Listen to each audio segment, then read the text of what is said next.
Hey everybody, sorry it's been quite a while since my last uploaded video. I know I said I was going to start a new series with Attack the Hill on Halo Infinite more specifically, but this year's been kind of rough.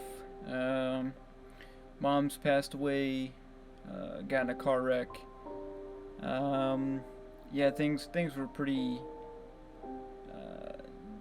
not well for me this year.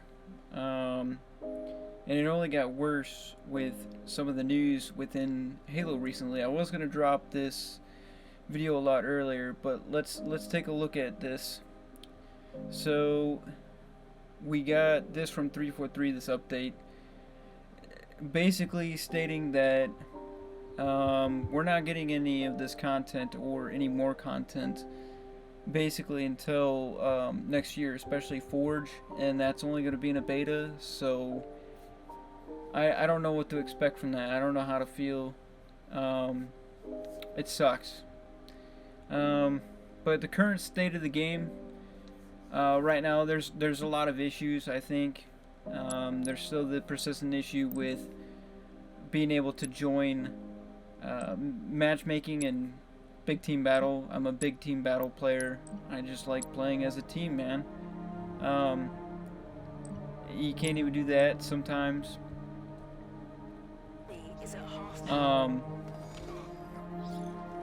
There's so many issues still going on with this game that players just end up kind of stopping mid-match and just go AFK because they just kind of give up. Like, what's the point of continuing a match? Especially if it's unbalanced, and I'll get to that in another part of the video. I don't know where the state of this game is going. I don't know how to feel. In the beginning, I was pretty positive. I was pretty excited. I wanted this game to succeed.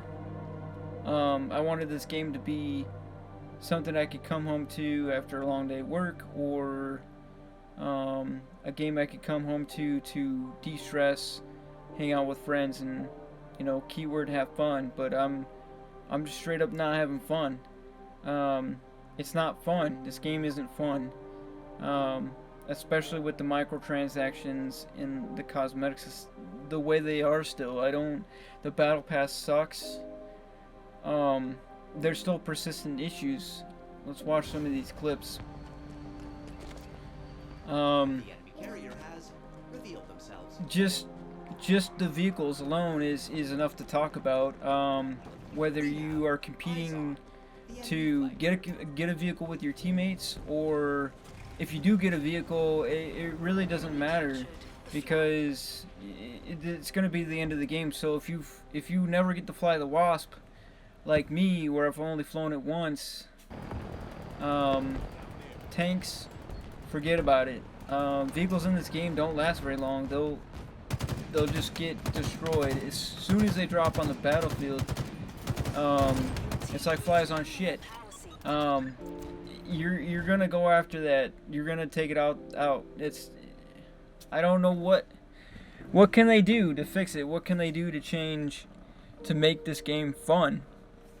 If we look back at other games like Halo Reach that had vehicles, and Halo 3 that had vehicles, what was fun about it was there were vehicles on both sides to start. They didn't drop in the middle of the match, but also those vehicles didn't blow up fast. You didn't really have to compete as hard with your teammates to get a vehicle that just randomly spawns into the match.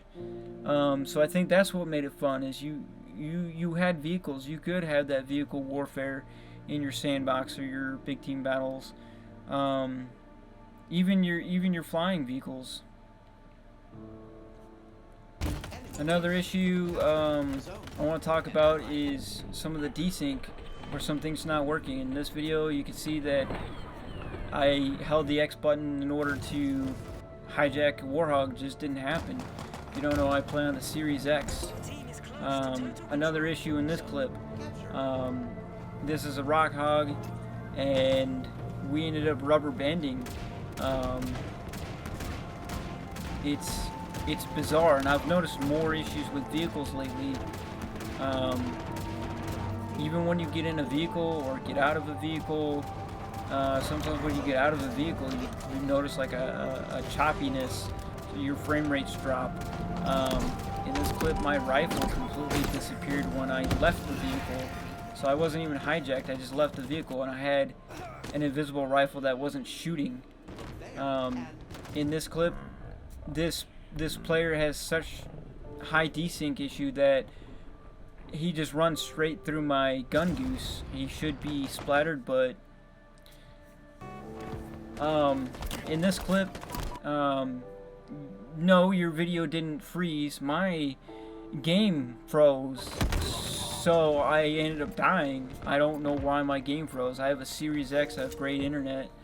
Never had issues before, so in this clip, this is just an example of when you get hijacked, the choppiness. You can just see the jittery choppiness. I don't understand what happens when you get hijacked and why your frames drop or the jitteriness happens or why the game does that, but it does affect your performance, and that's not fun. And this is just within the last week. Just this week alone, the week that I have posted this video. In this video, it's another example of being pulled out and the camera just doing some weird, bizarre things and being disoriented in those seconds, milliseconds even. It discombobulates you. You're unable to make decisions, quick decisions, and the jitteriness on top of it. This is why I had to take cover in a corner. I had no idea what was going on. I don't know. Are you guys experiencing this? I don't know what to say or think. After a week of going through nothing but this, it makes me not want to play this game, but I want to play this game. But every time I get online, half the time I find myself just standing at the menu like I am now. There's no Forge. The custom games suck. The maps, there's like 2 or 3 maps for Big Team Battle, and the modes suck. So if you just want to play Slayer, you can't. You have to play broken modes that are unfair. Like, watch this clip here. This clip it shows the new map, which was in rotation quite a bit. I got sick of it. But if you look where the seeds in this mode spawn, and it always seems to be red team no matter what map it is for Big Team Battle for this mode, it always seems like the seeds will spawn on the other side still. I talked about this in my other video about 7 months ago. No one wants to be on blue team and continue. It's, I don't know, if you're going to have seeds spawn in that type of mode in Big Team Battle or anything for that matter, you have to make things equal. And you can't put it in the middle of that map, because in the middle of that map is where the molten metal kind of goes through the middle of the map, and if you fall down it, you die. So where to put the seeds, either on the left side or the right side in the middle, but then you run the risk of also giving the unfair advantage depending on who has man cannons there or the fastest route there, whether it be jumping from a catwalk, clambering, walking upstairs. There's disadvantages and advantages. But moving on, in this clip, I'm going to slow it down. Just takes you out of the game, the immersion, just some of the sloppy... the Pelicans crashing, and they still have their landing gear on. They're flying. Why do they have their landing gear on? But it just goes to show you that 343 is lazy.